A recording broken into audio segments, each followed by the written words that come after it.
Hello दोस्तों, चलिए आज के लेक्चर में हम सीख लेते हैं कि modulus of rigidity, bulk modulus या फिर चेंज इन वॉल्यूम कैसे फाइंड आउट करते हैं।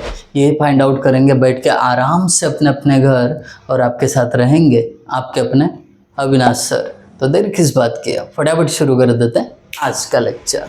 न्यूमेरिकल का सॉल्यूशन शुरू करने से पहले न्यूमेरिकल को समझते हैं।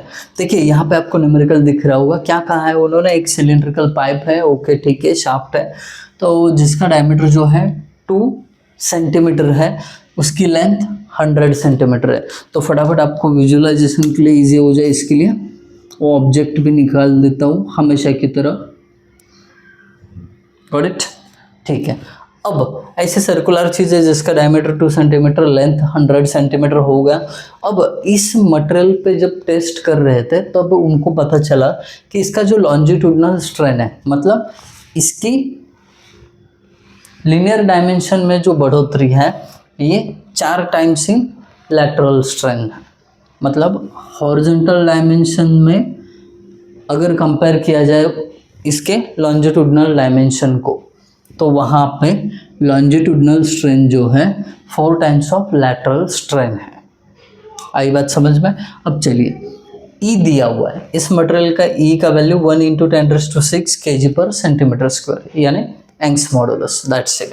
ये सब देने के बाद बोल रहे कि फाइंड आउट करिए मॉडुलस ऑफ रिजिडिटी और बल्क मॉडुलस, और साथ में चेंज इन वॉल्यूम। बट उसके लिए स्पेशल केस में क्या दिया हुआ है कि अगर आपके पास इस ऑब्जेक्ट के ऊपर चारों तरफ से, यानी सब तरफ से 1000 kg/cm² का क्या रहेगा, प्रेशर यानी इसका जो यूनिट है वही डिनोट कर रहा है कि ये सिग्मा होगा, यानी स्ट्रेस होगा।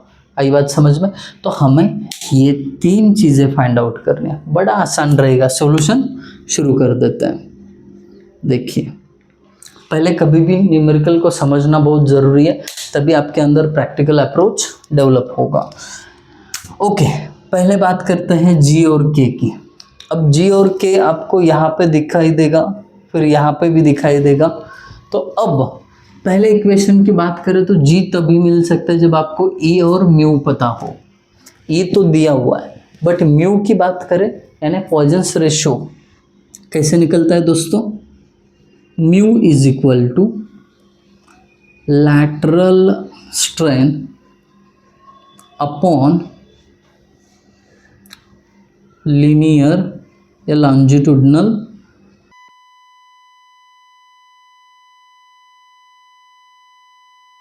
स्ट्रेन, मतलब लीनियर स्ट्रेन होता है। Got it. अब ये lateral strain as it is लिख देता हूँ मैं, ठीक है, लिख दिया। अब जो डिवाइड में लीनियर स्ट्रेन यानी लॉन्जिट्यूडनल स्ट्रेन होता है, वो कितना है, 4 टाइम्स ऑफ लैटरल स्ट्रेन। तो यही वैल्यू यहाँ पे पुट करो, 4 टाइम्स ऑफ लैटरल स्ट्रेन। यहाँ पे आपको न्यूमरेटर में भी लैटरल स्ट्रेन दिख रहा है, डिनोमिनेटर में भी। तो यहाँ पे बचा क्या, 1/4। देयरफॉर 1/4 मतलब 0.25। आई बात समझ में, 1/4 मतलब 0.25। अब जैसे ही म्यू मिला, जी निकालना बड़ा आसान हो गया। कैसे, वी नो, हमें पता है, क्या पता है, पहला equation E is equal to 2G in bracket 1 + mu. इतना सिंपल है, वैल्यूज पुट करना है, जी मिल जाएगा। E का वैल्यू दिया हुआ है 1 × 10⁶, 2 × G। अब 2 × G नहीं पता है, एज इट इज़ लिखा, 1 + म्यू का वैल्यू 0.25। अब क्या है, कैलसी चलाना है, केवल चला लेते हैं। 1 × 10⁶ इज इक्वल टू 2 × G की जगह वेरिएबल x इंटू ब्रैकेट में 1 + म्यू मतलब 0.25। Shift solve is equal to, ये आया, 1 मिनट,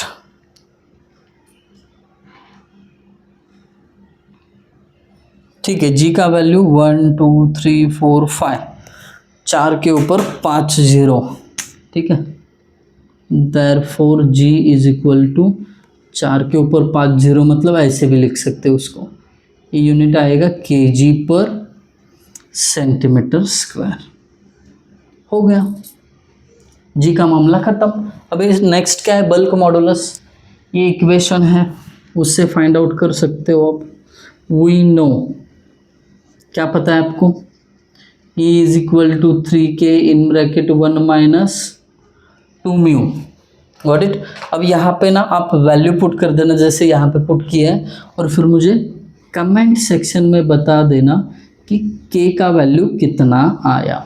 इजी है, जैसे यहाँ पे किया ना वैसे यहाँ पे भी करना है। फालतू में आपका टाइम पास करवाओ, बात नहीं बनती है, कोई पॉइंट ही नहीं है इसका वैल्यू मैं लिखूँ। अब सीधा मैं लेके चलता हूँ आपको चेंज इन वॉल्यूम के ऊपर।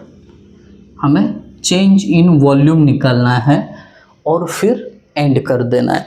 तो चेंज इन वॉल्यूम की बात करें तो देखिए, इसके लिए आपको वॉल्यूमेट्रिक स्ट्रेन पता होना चाहिए, जिस फॉर्मूले में ऐसे आता है, बरोबर ना। Volumetric strain is equal to change in volume divided by original volume. तो अब आपको ई भी पता चला तो फिर चेंज इन वॉल्यूम बड़े आसानी से निकाल सकते हो। कैसे? क्योंकि वी पता है। वी कैसे पता है बता देता हूँ। इसका एरिया निकालो, लेंथ से मल्टीप्लाई करो, वॉल्यूम निकल जाता है। बस रही बात ईवी की, तो ईवी के लिए ना ये थोड़ा सा out of the box formula जो है ना वो यूज़ करना पड़ेगा। ईवी इज इक्वल टू जो स्ट्रेस लग रहा है इसके चारों तरफ से, ठीक है, इधर इधर सब जगह पे, न्यूमेरिकल में बता दिया है उन्होंने, सब जगह पे प्रेशर है। प्रेशर वर्ड यूज़ किया है तो किसी को कंफ्यूज होने की ज़रूरत नहीं है। उसका जो यूनिट है kg पर सेंटीमीटर स्क्वायर है, मतलब स्ट्रेस है वो। आई बात समझ में? ओके, तो उसका फॉर्मूला क्या है? Sigma upon bulk modulus. अब सिग्मा मतलब जो स्ट्रेस दिया है सब जगह पे वो 1000 kg पर सेंटीमीटर स्क्वायर है, और वहीं पे अपना k का वैल्यू, अरे k का वैल्यू तो मुझे निकालना ही पड़ेगा। आप क्या करो, k का वैल्यू यहाँ पे पुट कर दो, ठीक है। k का वैल्यू जैसे यहाँ पे मिला यहाँ पे पुट कर देना। मैं प्रोसीजर बता देता हूँ और एंड कर देता हूँ। यहाँ पे आप k पुट करो, k आपका ना उसका भी यूनिट क्या होगा, kg पर सेंटीमीटर स्क्वायर। जैसे ही k पुट करोगे आपको EV का कुछ वैल्यू मिलेगा, ठीक है। मान के चलते हैं x मिलेगा। अभी यहाँ पे मैंने k कैलकुलेट नहीं किया तो x मानूंगा। अब ये जो x मिला है ये आपको यहाँ पे पुट करना है EV की जगह। x is equal to change in volume पता नहीं है, वॉल्यूम कैसे निकालते हैं पता है इस चीज़ का? देखिए बताता हूँ, एरिया इंटू लेंथ होता है। अब एरिया कैसे निकलेगा, π/4 इंटू डी का स्क्वायर यानी 2 का स्क्वायर इंटू लेंथ कितना है 100 सेंटीमीटर। That's it. ये इधर जाएगा, इसके साथ मल्टीप्लाई होगा। x जो है ना वो आपको पता है, x मतलब k की वैल्यू है, EV का वैल्यू। अब आप समझदार हो, डिप्लोमा से आगे आए हो तो शायद इस चीज़ को समझ सकते हो। तो कुछ इस तरीके से आपको चेंज इन वॉल्यूम का वैल्यू मिलेगा। तो दोनों वैल्यू मुझे कमेंट सेक्शन में प्लीज़ ज़रूर बता देना। अगर आपके कमेंट आते रहेंगे तो ही मोटिवेशन रहेगा, अदरवाइज थोड़ा मुश्किल हो सकता है। Thank you guys for watching video. Thank you so much.